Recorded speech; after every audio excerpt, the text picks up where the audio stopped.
This is the gate that they took us through when we were children, and we, once inside this gate, our childhood was ended.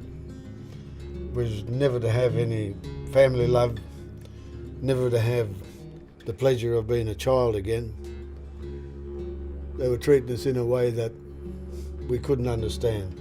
We always asked the question, why? We don't ask that no more, because we know the question why.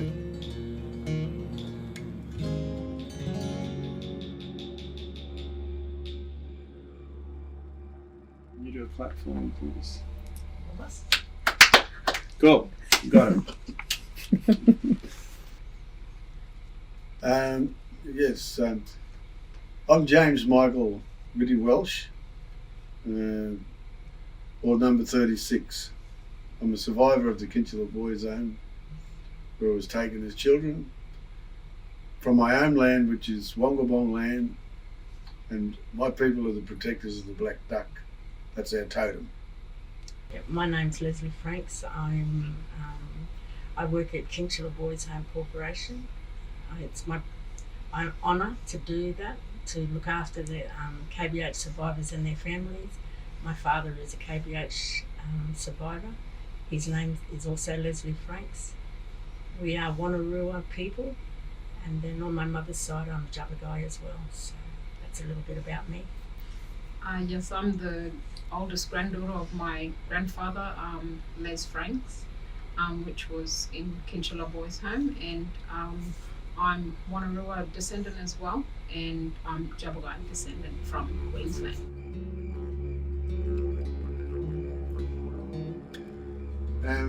It is very special, and it has its beautiful rewards to us. That is something that we've been trying to find a way to be able to get this trauma and pain out of our mind and body that has been given to us for what the government policies did to us.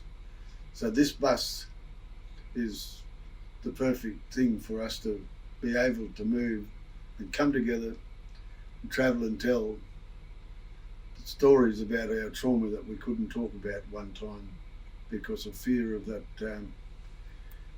people would not like it, would not listen to us, would not believe us.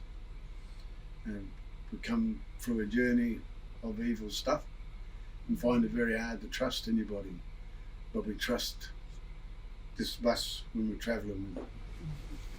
It means a lot to me because it's one thing that my father thought that nobody cared about the story as well, and even if the truth that he was going to tell people, often people wouldn't believe him when he said whatever he had to say. And so this bus is kind of like proof that what he was saying all these years is real and it is true. And this bus proves that, and I'm real proud of it. He's real proud of it. He never thought he'd see something like this and have his photo stuck up on a wall, but he's very proud of it, and and that makes me happy because Dad's 82 years old and you can't really Dad's not really in awe of many things, but when he saw the bus, he just, if he could cry, which I never see, he probably would have done that. But he loves the bus for what it stands for.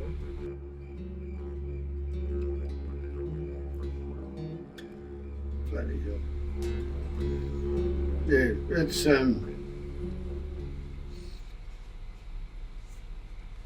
yeah.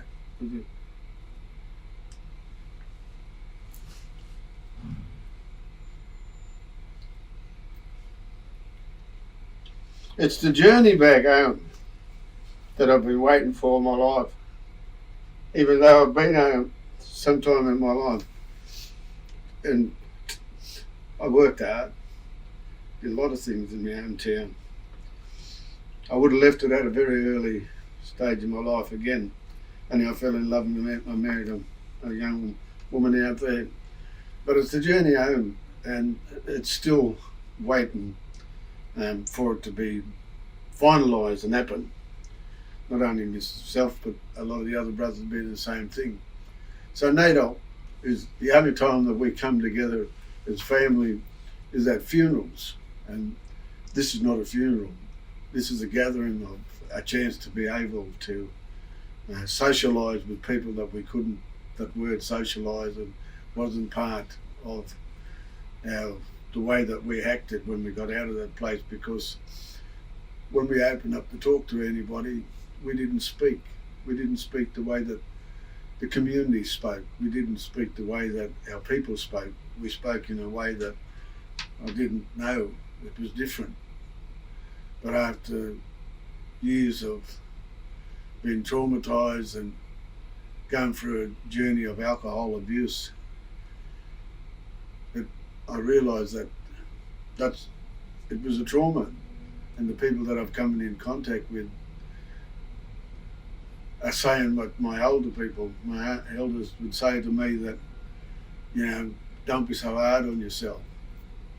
And when this Naidoc week comes around, it truly is a good chance to run into, there's not many of them left now, of some of our older knowledge elders, so that we can talk about where a possibility for a future for our grandchildren, and understand a lot of the pain that I've been carrying in my life. That's Naidoc for me. I really, I never knew this until I started. As we've all said, this is a journey in your the survivors and descendants that we all get on, and I've never known this before, but now I understand what the land means. We're all walking on the land which has the blood and the bones of our ancestors on it, and so I have a different feel about the land now when I walk on it, and I tell my children and grandchildren, I help them to have a respect for that. And I think the truth telling of what land means or country means needs to be told. So the truth of everything about country needs to be told, so that everybody can start to respect the land that we walk on and to treat it differently than we probably have been lately. Because and I really feel that once you get that connection to the country, your country, or the land that you're walking on, then that shapes the way that you think and the way you do things better, and that you want to care for the land. You now want to have beautiful, drinking water. You want to have lovely places that you can swim and take your kids and your grandkids, and to know that this is a part of you. And then so when it's a part of you, then you treat it differently and you think of it differently, and that's what I feel that healing country means, is getting to know the truth of your country will shape the way you start to think about your country then. For me, a lot of this is kind of sad, because I've never ever had connection with my grandfather's country down here in New South Wales, so that's a really big, deep part of me that I haven't actually went back to my grandfather's country in the Wanneroo area. So being on this stolen generation journey that I call it, I find that, as we all have seen in Australia, the bushfires, the land around us is hurting, because there's a lot of pain and these untold stories that need to be heard, just to be out there, so all of our ancestors and the ones that are surviving can be free, at least just to know that they get some recognition back, and just have fairness in their own country and their land, to be able to come at peace and, know that they can pass at least some piece of land on to their next generation.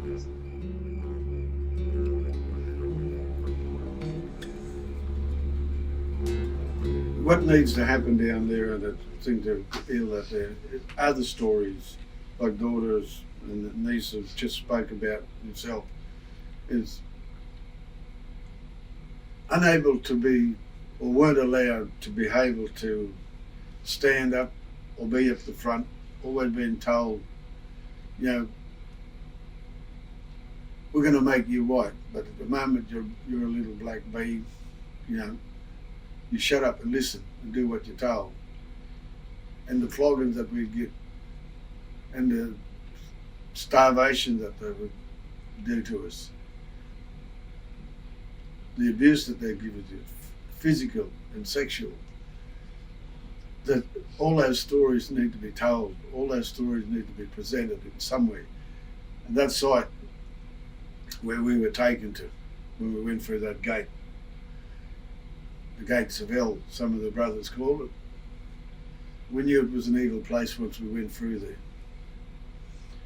It's something that to us is equivalent to the Sydney Harbour Bridge, how it connects North Sydney and the Opera House, the Highcon that they idolise.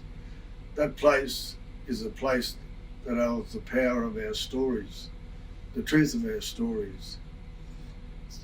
The children and anybody else who wants to go, who wants to understand a trauma, a pain that has been across this land for so many years, they can go there and understand that pain a bit better, to help understand why people are acting in certain ways. And they're not evil, they're not bad. It's just that the system has never given them a chance to grow into a family-loving house, a home that we never had. So that holds the history of all of that. And it needs to be told, it needs to be stored, and that's the place for it to be. We call it the Kinchela Boys Home, which it never was a home. It was a bad place, but that's identified with that name, KBH. That's what I feel. I used to think, why would you even want to keep that place there? Let's burn it down and knock it down and do whatever. But now I realise that it has to stand, so hopefully they never ever do that again, what they did to all the innocent little fellas. I also want it to stand for reasons, because one of the saddest things my father ever told me was that when he was able to leave Kinchela, he went to Cabargo, I think it was, and then they had no work for about 2 months, and then he said, so I went back to Kinchela, and I said, why did you go back there, Dad? And he said, because I had nowhere else to go. I didn't know where else to go. And so for that reason, I want everyone to remember Kinchela, to see Kinchela and let it stand there, but now as a symbol of, wow, you know, our fathers, grandfathers went through there, it didn't break them. It made them strong, and then they made us strong, and then we want their stories to never be forgotten, and that's why it has to stand, because it will heal the country that it's on. Kempsey, in my opinion, is still a racist town, and so I really want Kinchela to be a beacon of, I don't know, something that will just let everybody understand that, you know, we're all human, we all deserve respect and be treated right. And this is, if the truth be told, again, this is Koori people's land, and that you're standing on that and to respect that. And so when people understand, like I said, the importance of the land and what it means, then that's when the land can heal, and that's when people heal and the communities heal and their towns heal, is when they accept that the truth is the truth. And sometimes you have to make amends, I guess, to people, and that you have to really, and when I say make amends, is you have to listen to their story truthfully, not half listen and think that you know better what they've been through and what it was for them. And so for me, that's how the country heals, by the truth, and that's how Kinchela will heal, by leaving that those buildings, everything there on site. Being a granddaughter, and kind of trying to be the role model for all the other cousins that maybe don't want to know about all of this, to at least try and find ways of healing and understanding a lot of our family issues, and, you know, some trauma things you know, that we kind of live through on a daily basis, of having that understanding part of trying to heal. I feel that if you know, if we have a place like Kinchela, the site, I feel that if we can have at least that place to heal, because as I know, I can't just go back to my grandfather's country and say, you know, my grandfather can show me around here or there. because he wasn't connected to that country. So how could I go and heal there, even though I'm an Indigenous person and know that other family members are there? But, you know, I know, and I see some things that I've been researching and finding out a lot about this is, you know, my grandfather can walk around and say, oh, this and that, you know, just from growing up there. But it's not just about my grandfather showing me that that's healing as well, because my grandfather's actually talking about things that he never ever talked about in his life. And I just hope there will be one day when I can make that connection and that healing journey with my grandfather to be a part of going back to the side and just having that healing, because, you know, they've been through too much trauma to where my grandfather doesn't want to talk about it. So, you know, but as long as I'm on this journey to try and even learn from the uncles and understand, to go back there and maybe feel connected in some way, that's mostly important, and just passing on to the next generations.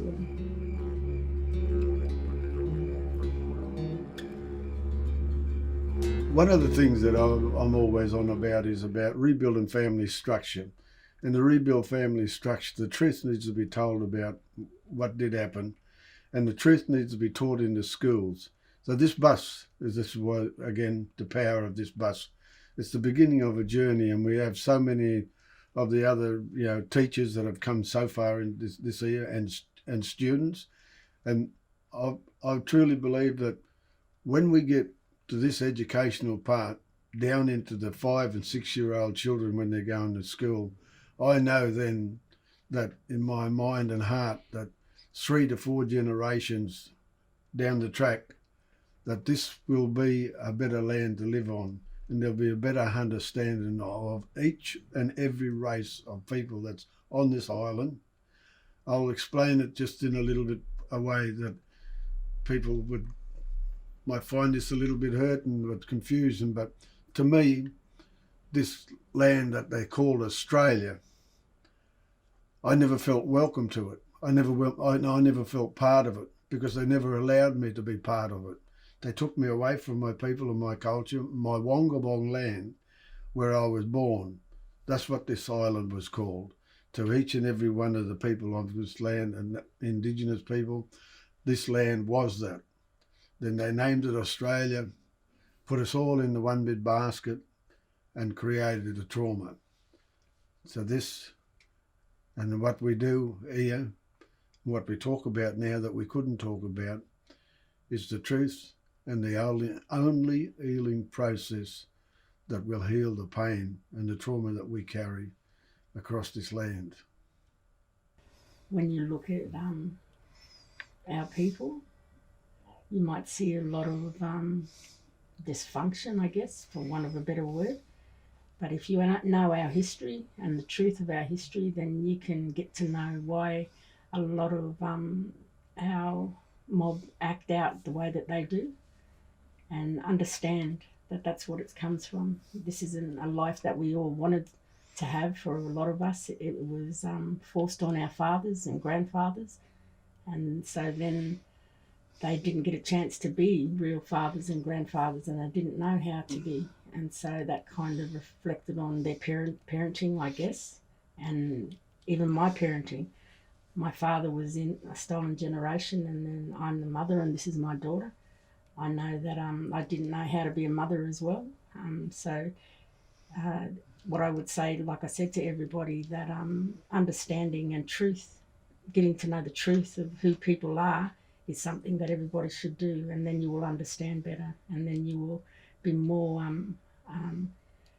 able to help and talk to people to help them too, because a lot of us, I didn't know why I used to be in this crazy world in my head, in my heart and everything, until the day that somebody said to me that that's trauma, and then I went, oh, okay. I thought it was just me. I thought I was just some crazy person that didn't understand anything and hadn't. Yeah, it was freedom for me, the truth of that, letting me know that I've come from something that was bigger and outside of me.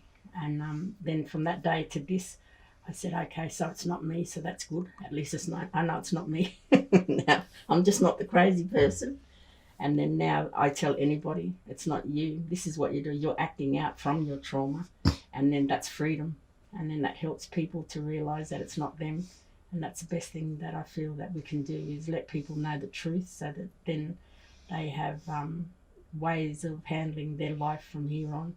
And people that are watching from the outside, they might understand better when they see people acting out in ways that are probably not socially acceptable, is all I can say. Yeah. On the education side of things, if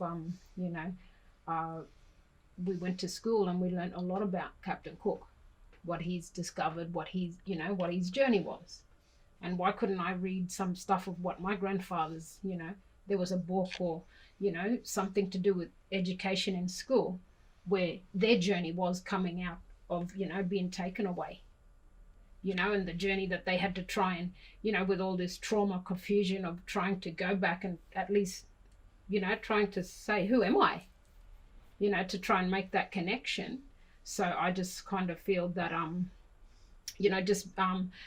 how far that the uncles have come today, and having a bus like this, it really on the education part of things, I feel that this is left for my children to be passed on for the next generation, and that's one positive thing. That they still stood with their heads held high to get to where they are today, and I just feel that it's a learning process. As much as I'm going on this stolen generation, what I call it, I'm learning a lot of things, and I've only been fully known all this stuff within the last 6 months, and I wouldn't say it's impacted my life. I feel that now I can teach my children at the younger age to know that by the time they get to maybe 24, 26, that they're not saying, what's going on, mum, and they're feeling crazy because of the trauma that's been put on our families. And before, the uncles and the grandfathers that could never ever just sit down and maybe, give that bit of emotion of cuddling and just saying, you're right, I know you're right. But when I know my brother went to the side, and he said, all my grandfather said to him was, he said, I've went through all of this for yous, that's all he could say. So where do I kind of go from here, but just take on all this education to pass it on in a positive way for the next generations, and maybe others who want to learn about this. It's not just about the negative, it's about the positives, because a lot of the uncles, as my grandfather was, he was the head foreman of a construction site, so and I know Uncle Whitty's the chairman of Kinchela Boys Home Aboriginal Corporation today. So it just goes to show that they've hit high gold standards in their lives as well. So, I suppose it's, kind of everything when you, dealing with a lot of trauma, a lot of that comes a lot of out of that comes a lot of positives as well. Now this is a photo of me. They're happy at Kempsey, and that's the truth. We were happy at Kempsey for the simple fact is that we were out of that evil place where they had us, put us on the bus. That was the first time we were allowed to associate inside somebody else's world outside of Kinchela. Before then, we weren't allowed outside of that gate of Kinchela.